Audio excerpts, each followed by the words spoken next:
இஸ்ரேலுக்கும் ஈரானுக்கும் இடையில் போர் பயங்கரமாக போய்கிட்டு இருக்கு என்பது நமக்கு தெரியும். ஆனால் இஸ்ரேல் நாட்டுக்குள்ளே இருக்கிற மக்கள் இப்போ தங்களோட பிரதமருக்கு எதிராக தெருவில் இறங்கி போராட்டத்தை செய்ய ஆரம்பிச்சிருக்காங்க. அதுவும் மிசைகள் வந்து விழுந்து கொண்டிருக்கிற நேரத்தில் தான் இதனை செய்கிறார்கள். எங்களுக்கு இந்த போர் தேவையில்லை, இது ஒரு அரசியல் மோசடின்னு இஸ்ரேலில் இருக்கிற மக்களின் இப்போ போராட்டத்தில் ஈடுபடுகிறார்கள்.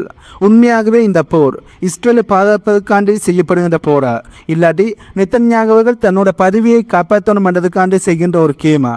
இதை பற்றி தான் இந்த வீடியோவில் நாங்கள் தெளிவாக பார்க்க போகிறோம். இஸ்ரேலோட தலைநகரமாக இருக்கிற டெல் அவிவ் ஒரு போர்க்களம் மாதிரி இருக்குது. ஆனால் இது மிசைகளால் இல்லை, மக்களோட போராட்டத்தால்.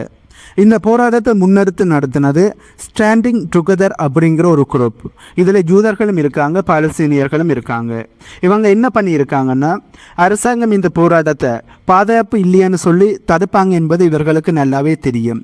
இதனால் இவங்க புத்திசாலித்தனமாக என்ன செஞ்சுருக்காங்கன்னா, ஒரு அண்டர் கிரவுண்ட் தியேட்டரை வாடகைக்கு எடுத்திருக்காங்க. அதோட தியேட்டர் மட்டுமில்லை, குண்டு வெடிப்பில் இருந்து தப்பிக்கிற ஒரு பாம் ஷெல்டர். நாங்கள் பாதுகாப்பான இடத்துல தான் போராடுறோம், இப்போ எங்களை எப்படி தடுப்பீங்கன்னு இஸ்ரேலோட அரசாங்கத்துக்கு இந்த போராட்ட குழு மிகப்பெரிய ஒரு செக்கை வச்சிருக்கிறார்கள். ஏனென்றால் தெருவில் இறங்கி போராடினால் மிசைகள் வந்து விழுவது, இது பாதுகாப்பு இல்லை என்று சொல்லி அதனை காரணம் காட்டி அந்த போராட்டத்தை தடுத்துருவார்கள். இதனை அண்டர் கிரவுண்ட் பங்கரில் இருந்து போராடினால் பாதுகாப்பு இருக்குது, இங்கே பாதுகாப்பு இல்லை என்று சொல்லி இந்த போராட்டத்தை தடுக்க முடியுமா? இல்லை தானே. இதனால தான் இவர்கள் அண்டர் கிரவுண்ட் தியேட்டரை வாடகைக்கு எடுத்து அங்கே போராட்டத்தில் ஈடுபடுகிறார்கள். இதனால் இஸ்ரேலோட அரசாங்கத்தால் இந்த போராட்டத்தை எந்த ஒரு சாட்டுப்போக்கு சொல்லி தடுக்கவும் முடியலை. இந்த போராட்டத்தில் ஈடுபட்ட மக்களை பார்த்தா கண்டிப்பாக உங்களுக்கு ஒரு அதிர்ச்சியானது ஏற்படும்.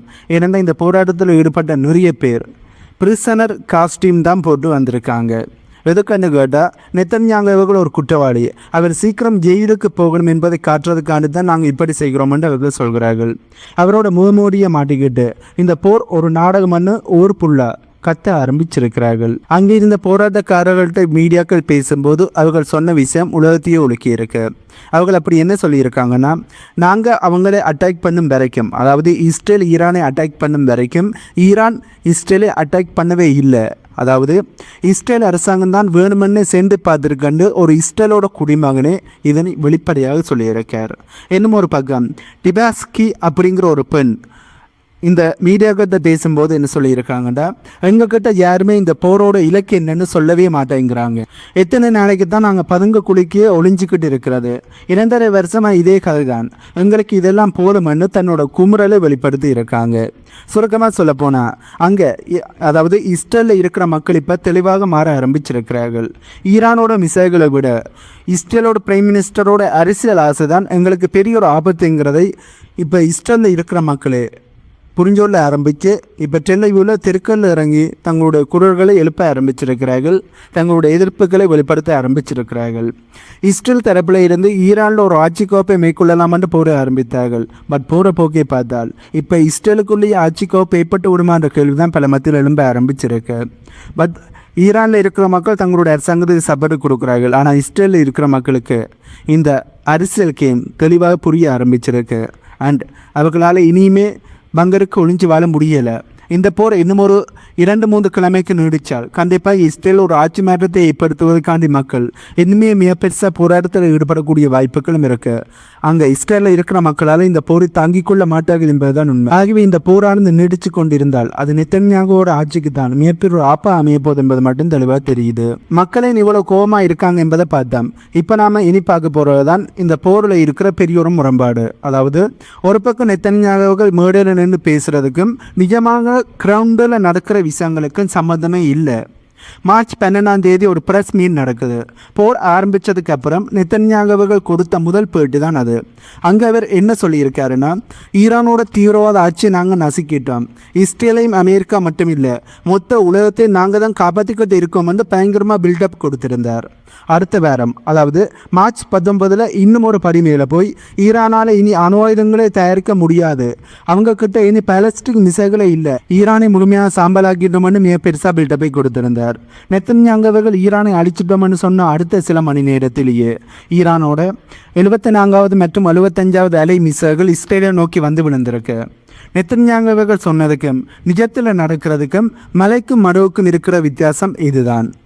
வெறும் 24 நாட்களில் 75 தடவை ஈரான் இஸ்ரேலை அட்டாக் பண்ணி இருக்கு. இதில் சாகித் டோங்கல் முதல் கொண்டு அதிரடியான குரம்சர் போ மிசைல்கள் வரைக்கும் எல்லாமே இஸ்ரேலை தாக்கியிருக்கு. இது சும்மா ஏதோ ஒரு இடப்பிரபலையில், அதாவது சும்மா எடுத்த பீச்சில் ஈரான் அட்டாக் பண்ணல, துல்லியமான தாக்குதலை செஞ்சுருக்காங்க. இஸ்ரேலோட பென்குரியன் ஏர்போர்ட், டெல்லைவு நகர மையப்பகுதி, அதுக்கு மேலே இஸ்ரேலோட ரகசிய அணு ஆராய்ச்சி மையமாக இருக்கின்ற டினோனா வரைக்கும் ஈரானோட மிசைல்கள் துல்லியமான தாக்குதலை செஞ்சுருக்கு. இஸ்ரேல் பாதுகாப்பு கவசம், அதாவது அயன்டோம் எல்லாத்தையும் தடுத்தெரிச்சென்று இஸ்ரேலோட அரசாங்கம் தரப்பிலேருந்து சொன்னாலும் நிஜத்தில் ஈரானோட மிசைல்கள் வெற்றிகரமான தாக்குதலை தொடர்ந்து செஞ்சோன்னு தான் இருக்குது. இஸ்ரேலோட ஏர்பேன் சிஸ்டங்களால் அதனை தடுத்து நிறுத்த முடியலை.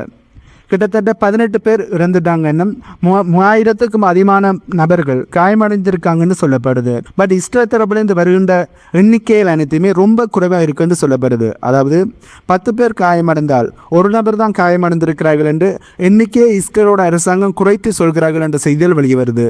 அதே மாதிரி தான் இறந்த நபர்களோட எண்ணிக்கை.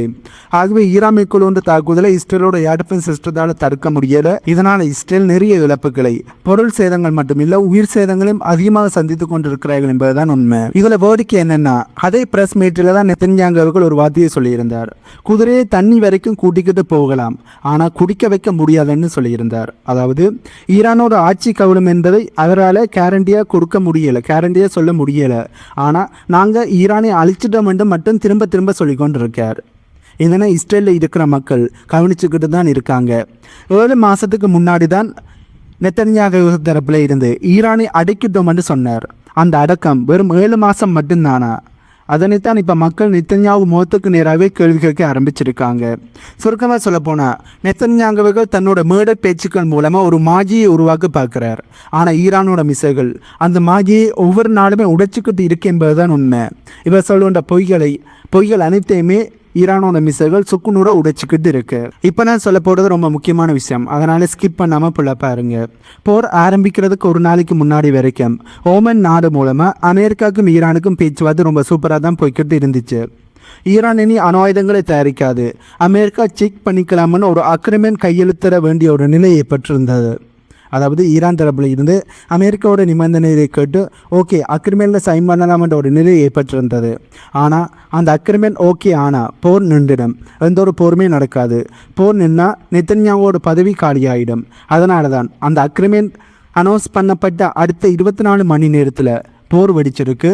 இஸ்ரேல் அமெரிக்கா ஈரானுக்கு எதிரான அட்டாக்கை பண்ணியிருக்காங்க. இதனை தற்செயலாக தான் நடந்தது இஸ்ரேல் அமெரிக்கான்னு சொன்னால் நீங்கள் நம்புவீங்களா?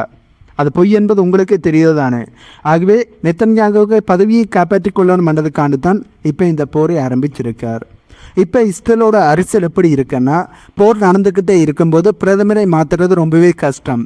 எதிர்கட்சிகளும் நாட்டை பாதுகாக்கணும் என்ற பேரில் வேறு வழி இல்லாமல் நெத்தன்யாகு சப்போர்ட் பண்ண வேண்டிய ஒரு சூழலுக்கு தள்ளப்படுவார்கள். அவர்கள் சப்போர்ட் பண்ணித்தான் ஆகணும். இதைத்தான் நெத்தன்யாகு தனக்கு சாதகமாக யூஸ் பண்ணி கொண்டு இருக்கார். போர் நீடிச்சுக்கிட்டே இருந்தால் அக்டோபர் மாதம் வர வேண்டிய தேர்தலை தள்ளி போடலாம். சுருக்கமாக சொல்லப்போனால் போர் தான் இப்போ நெத்தன்யாகுவோட உயிர் கவசமாக இருக்குது. இதனால தான் தொடர்ந்து ஏதாவது ஒரு நாட்டுக்கு எதிரான போரை தொடர்ந்து செய்து கொண்டு இருக்கார். முதல்ல காசாக்கு எதிரான போர், பேருந்து லெபனானுக்கு எதிரான போர், இப்போ ஈரானுக்கு எதிரான போர். அதுவே போர் தொடர்ந்து நடக்க நெத்தன்யாகுவோட பதவிக்காலம் நீடிச்சு கொண்டே இருக்கு. சரி, இப்போ ஒரு நிமிஷம் அமைதியாக யோசிச்சு பாருங்க. நாம் இதுவரைக்கும் பார்த்த எல்லா விஷயத்தையும் ஒரு இடத்துல வச்சு பார்த்தா ஒரு விஷயம் தெளிவாக உங்களுக்கு புரியும். 4-5 நாளில் ஈரானை அதிரடியாக தாக்கி அந்த ஆட்சியை தலைகளாக கவுக்கணும் என்பதுதான் நெத்தன்யாகு மற்றும் அமெரிக்காவோட பிளானாக இருந்தது. ஆனால் இன்னைக்கு நிலைமை என்ன? 75வது வேவ் அட்டாக்கை தாண்டி அடுத்தடுத்த வேவ் அட்டாக்கை இப்போ ஈரான் தரப்பிலிருந்து இஸ்ரேலுக்கு எதிராக செஞ்சு கொண்டு இருக்காங்க. நிறைய மிசைல்கள் லான்ச் பண்ணி கொண்டு இருக்கிறார்கள். ஈரானோட அரசாங்கம் அப்படியே தான் இருக்கு. அலி கமேனி அவர்கள் கொல்லப்பட்டார். அதற்கு பதிலாக முஸ்தபா கமேனி அவர்கள் ஆட்சிக்கு வந்திருக்கார். வயது குறைவான நபர் ஆட்சிக்கு வந்து இன்னும் ஸ்ட்ராங்காக வழி நடத்த போகிறார். ஆனால் இஸ்ரேல் மக்கள் தான் இப்போ நிம்மதி இல்லாமல் தெருவில் இறங்கி இருக்காங்க. ஈரானோட அட்டாக்கால் பாதிக்கப்படுறது, இப்போ இஸ்ரேல் ஆரம்பித்த போரால் அதிகமாக பாதிக்கப்பட்டு கொண்டு இருக்கிறது இஸ்ரேலோட மக்கள். ஏனெண்டா ஈரான் விட்டு கொடுக்க மாட்டார்கள், பின்வாங்க மாட்டார்கள், பேச்சுவார்த்தைக்கும் அவர்கள் தயாராக இல்லை. அதனால் இஸ்ரேல் ஆரம்பித்த போரை ஈரான் முடிக்கணும்னு சொல்லி பயங்கரமான அட்டாக்கை செஞ்சு கொண்டிருக்காங்க. இன்னும் ஒரு முக்கியமான முரண்பாடு என்னென்னா, 2025 ஜூன் மாதம் நடந்த அந்த 12 நாள் போருக்கு அப்புறம் நெத்தன்யாகு அவர்கள் என்ன சொல்லியிருந்தாருன்னா, இனி பல தலைமுறைக்கு ஈரானை அடக்கிட்டோம்னு சொன்னார். ஆனால் அந்த தலைமுறை வெறும் 7 மாதம் முடிவுக்கு வந்துடுச்சு, 7 மாதத்தில் முடிவுக்கு வந்துடுச்சு என்ற கேள்வியில் தான் இஸ்ரேலில் இருக்கிற மக்கள் கேட்குறார்கள். இன்னைக்கு ஈரானோட பாலஸ்டீன் மிசைல்கள் இஸ்ரேலோட அணு ஆராய்ச்சி மையம் அதாவது டிமோனா வரைக்கும் வந்து விழுகுது. அது மட்டும் இல்லாமல் தொடர்ந்து அட்டாக்கி ஈரான் பண்ணுகிறாங்க. ஈரான் மேலே குண்டு வீசுறதால இஸ்ரேல் மக்களுக்கு பாதுகாப்பு கிடைக்குதான்னு கேட்டால் இல்லை என்று தான் இஸ்ரேலில் இருக்கிற போராட்டக்காரர்கள் சொல்ல ஆரம்பிச்சிருக்காங்க. ஆனால் இந்த யுத்தம் நடக்கிற ஒவ்வொரு நிமிஷம் ஒருத்தருக்கு மட்டும்தான் ரொம்ப லாபமாக இருக்குது. அது வேறு யாரும் இல்லை, நெத்தன்யாகுவர்கள் தான். போர் நீடிக்கிற வரைக்கும் அவரால் தேர்தலை தள்ளி போட முடியும். போர் நீடிக்கிற வரைக்கும் அவர் மேலே இருக்கிற ஊழல் வழக்குகளை மறைக்க முடியும். போர் நீடிக்கிற வரைக்கும் தேசப்பற்றுங்கிற பேரில் மக்களை பிரிக்க முடியும். சுருக்கமாக சொல்லப்போனால் ஈரானோட மிசைல்களை விட நெத்தன்யாகு பயன்படுத்துகிற இந்த இஸ்ரேல் மக்களோட வாக்கு செட்டுகள் தான் ரொம்ப பயங்கரமாக இருக்குது. அதாவது நெத்தன்யாகு தன்னுடைய ஆட்சியை பாதுகாக்கணும், தன்னுடைய பதவியை நீடிக்கணும் என்றதுக்கான செய்கின்ற நடவடிக்கையில் தான் இஸ்ரேலோட மக்களுக்கு மிகப்பெரிய ஒரு ஆபத்தானதாக இருக்குது. மிடில் ஈஸ்டில் இருக்கிற மக்களுக்கு மிகப்பெரிய ஒரு ஆபத்தானதாக இருக்குது. ஈரானோட மிசைல்கள் இராணுவ தளங்களை தான் அட்டாக் பண்ணுது. பட் நெத்தன்யாகுவோட முடிவுகள் நிறைய மக்களோட உயிரை காவு வாங்கி கொண்டிருக்கு என்பதுதான் உண்மை. ஆகவே இப்போ இஸ்ரேல் ஈரானுக்கு ஆட்சி கோப்பை மேற்கொள்ளலாம் என்று போரை ஆரம்பித்தார்கள். பட் இந்த போகிற திசையை பார்க்கும்போது ஈரானுக்கு ஆட்சி மாற்றம் வருவதற்கு பதிலாக இஸ்ரேலுக்கு தான் ஆட்சி மாற்றம் வரப்போகுது என்பது மட்டும் தெளிவாக தெரியுது. ஆகவே இஸ்ரேலுக்கான கர்மா இப்போது சூழ ஆரம்பிச்சிருக்கு. எதை இஸ்ரேல் ஆரம்பித்தார்களோ அதுக்கான விளைவுகளை தான் இப்போ அறுவடை பண்ணி கொண்டு இருக்காங்க. கூடி சீக்கிரமே நெத்தன்யாகுகள் பதவியில் இருந்து அங்கே இருக்கிற மக்களால் தூக்கி எறியப்படுவார் என்பதுதான் நிறைய வல்லுநர்களோட கருத்து. அதன் இந்த போர் இன்னும் பல நாட்களுக்கு நீடிச்சா கண்டிப்பாக இது இஸ்ரேலில் நடந்தே தீரும். ஆகவே இந்த வீடியோவில் நான் சொன்ன தகவல்கள் உங்களுக்கு புதிதாக இருந்திருக்குமென்னு நம்புகிறேன். இந்த தகவல்கள் உங்களுக்கு புதிதாக இருந்தால் இந்த வீடியோக்கு லைக் பண்ணி நம்ம சேனலை சப்ஸ்கிரைப் பண்ணி பக்கத்துக்கு பெல் ஐக்கானை கிளிக் பண்ணி வைங்க. அப்போ தான் நான் போடக்கூடிய வீடியோஸை நீங்கள் உடனுக்குன்னு பார்க்க முடியும். இன்னும் ஒரு புதிதான தகவல்கள் உள்ளடங்கிய புதிய வீடியோவில் உங்களை மீட் பண்ணுறேன்.